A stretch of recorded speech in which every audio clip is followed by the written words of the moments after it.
What's going on, guys? We're gonna do some Branded Chimera test hands and combos. If you haven't seen my deck profile, you can go check that out anytime. This is a 47 card build. We are using the crossout package. I think that that's really critical in this deck because it does lose to hand traps pretty badly. So let's go ahead and get into it. I want to give y'all some real hands. This deck is a fairly bricky deck, honestly, but you do play a good bit of hand traps. So, you know, the hope would be to survive at least one turn. And we're playing Fenrir. Fenrir is an interruption in itself, so sometimes decks have trouble with Fenrir. So here's how we opened. We actually opened a pretty good hand. Not the best hand. You would like to see another illusion beast or something. So we would go ahead and special summon Fenrir. Normal effect. We would go into adding a Chimera Fusion. It kind of sucks that we have this, but that's fine because we're going to go ahead and activate our Chimera Fusion, fusing Fallen of Albaz and Gazelle. You could keep the one on field, but in this case, it's not going to matter so much. We're going to go into Renbrum. So in this case, we have a decent amount of interruption, but not. Now we're going to go ahead and add our off his effect in the grave. Add our Codal. That way we have a starter, and I'd probably go ahead and activate Codal. And it really doesn't matter here. And then summon Mirror Swords Knight. So, you know, that's one play. We have to do our normal summon to get there though, so that sucks. Then we have one hand trap in hand and follow up. So we have a extra deck negate up, and then we have the Fenrir interaction, and we would go ahead and add another Fenrir for more follow up. Also, we have the quick effect engrave to special back out the Albaz. So we have a walk-in super poly. You know, so we have a lot of different options here. And then we got one more extra body on the field to protect our life points.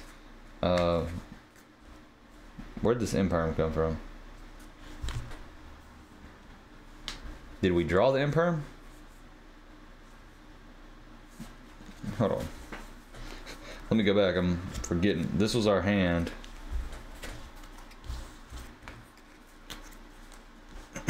Oh, okay, so we do have an Imperm. I guess I just lost it. All right. So this would be what our hand looks like. So we would set the Imperm, unless I left that there. Anyway, I don't know. I'm losing my mind. We'd have a nib, and we'd have follow up. So I think that's a pretty good play. Let's go ahead and go for another hand. About as good as it gets. That's not our full combo though. That's the issue this deck has though. It's just it doesn't always get you where you want to go. So just keep that in mind. But it's a fun deck. It's a fun deck when it goes off. You know, if you draw well, have good matchups, it can be a really fun deck. Okay, so let's do a cut. 5 off the top. Go ahead and go for another test hand. Aluber, Branded Branded Fusion, and Codal. Okay, so this is actually a great hand. We want to keep this in hand, so I'd go ahead and activate Gazelle effect.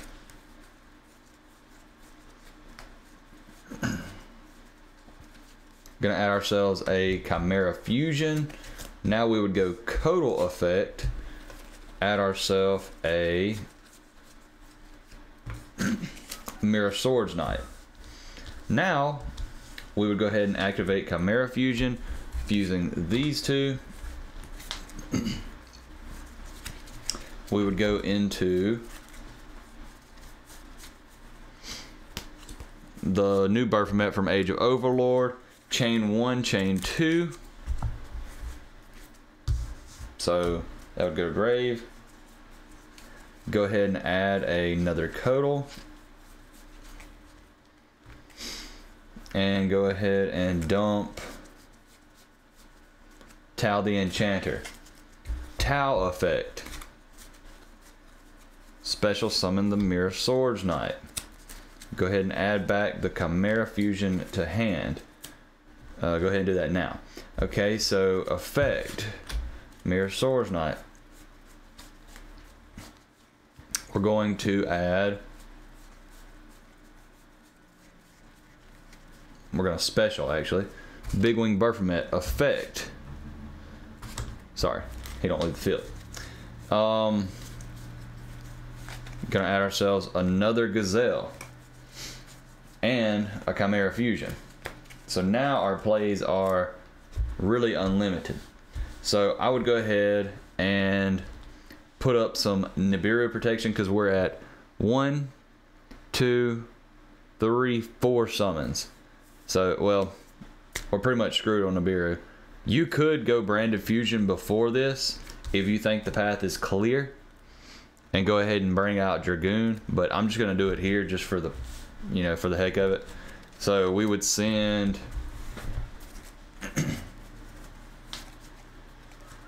Fallen of Albaz. You can play under Dragoon is what I'm getting at. I mean, you can play under Nibiru is what I'm getting at. But we have cross out in hand, so in this particular hand it wouldn't have mattered because we run Nibiru. But just in case you didn't, be sure to try to go for that beforehand. Okay, so we're going to send the light. We're going to bring out Albion effect. We're going to banish these two, Albaz and the light. My banish pile will be right here. To bring out Dragoon. So now we're really cooking. Activate Chimera Fusion again, fusing these two.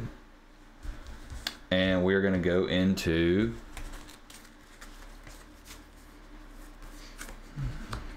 this Chimera, the one that rips cards from hand. Chain 1, chain 2 Baphomet, special back out, Mirror Swords Knight. So now our hand looks like this. I would probably save the Codal for next turn, or you could go ahead and activate it and get your Mirror Swords Knight, which is probably, in this case, I would do that.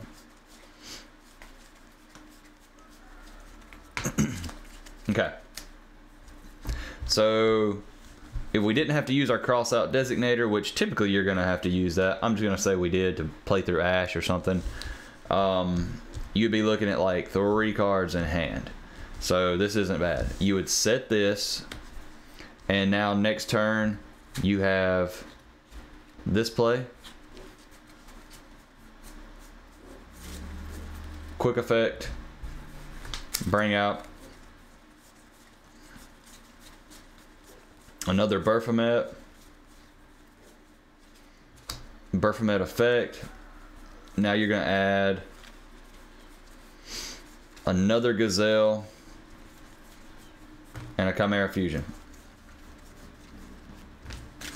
Okay. So now your hand, you have your Guardian Chimera play online. You ripped a card in their end phase. You have a Dragoon negate. You have a discard for Dragoon, which is a Luber. Plus, if a fusion monster is destroyed or leaves the field because your opponent's card effect while this card is in your graveyard, you target one effect monster your opponent controls, special summon this card, and if you do, negate them effects. So you can discard this for Dragoon. Then if they get rid of one of your fusion monsters, boom, you do this. You got 2 negates in the grave. That's about as good as it gets with Branded Chimera. This board right here is about as good as it gets. And just for follow-up, I'm going to be completely theoretical. Say we had to get rid of that, and this is our, let's just say we had to go into the Guardian Chimera. Typically you're going to have to do that. I would get rid of these 2. And then this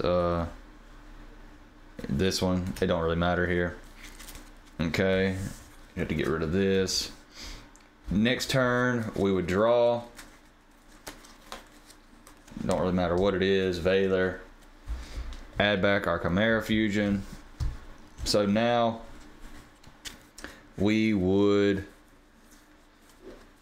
go ahead, if we didn't have game already and we could just attack, we would just do that, because this will be at like 4,000 most likely. But we would go ahead and activate Chimera Fusion,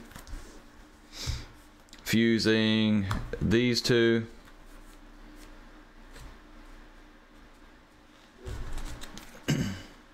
We would actually, if we use that one, we would have another, I forgot about his effect. So we would technically have another illusion in hand. So going into this, we would make a 3 material illusion beast. So he could attack 3. He could attack 3 times. Typically, that's enough for OTK if they have a monster in attack position.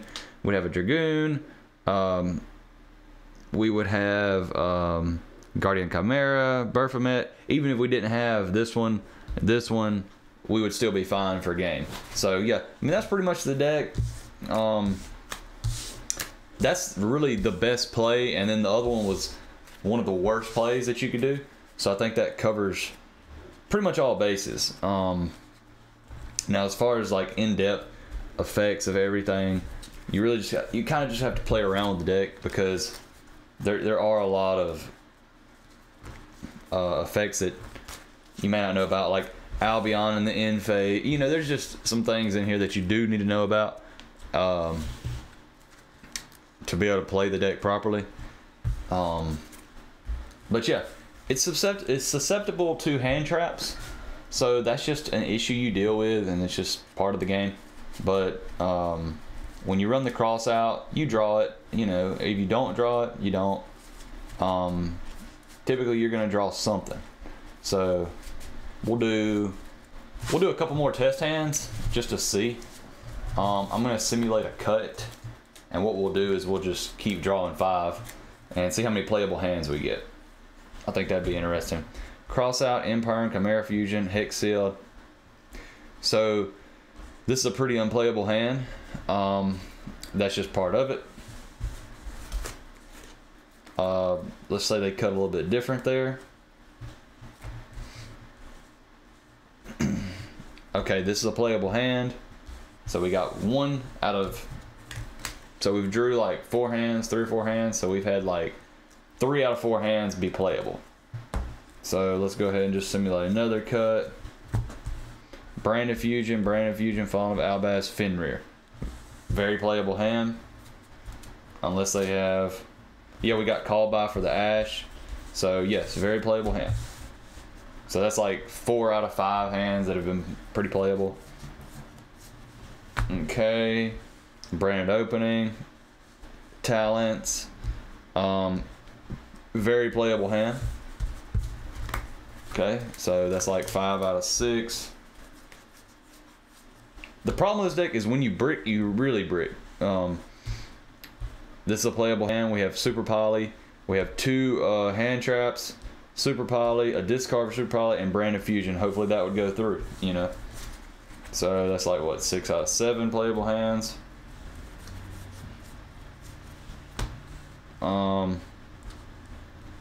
Another very playable hand.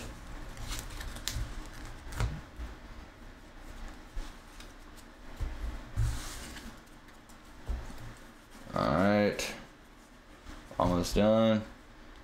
Okay, another very playable hand.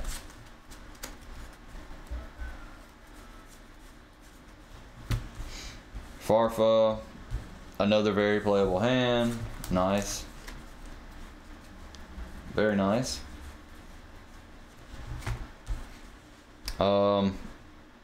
Playable. It's playable. It's not your best hand, but it's playable. Lots of hand traps and board breakers, so you're typically going to get another turn at least. Shouldn't get OTK'd with that hand. Playable hand again. Well, that's part of our old hand, but anyways, and then your last 2 cards. So yeah, I mean, we had a lot of, I mean, we bricked like 1 time with this build. So yeah, but now I will say, if I can brick, I will brick. I don't know about y'all, but if the deck can brick, I'm going brick. So that's just part of the game, though. Sometimes you're just unlucky. But anyways, guys, thanks for watching. Be sure to check out my other videos and like and subscribe. Thanks.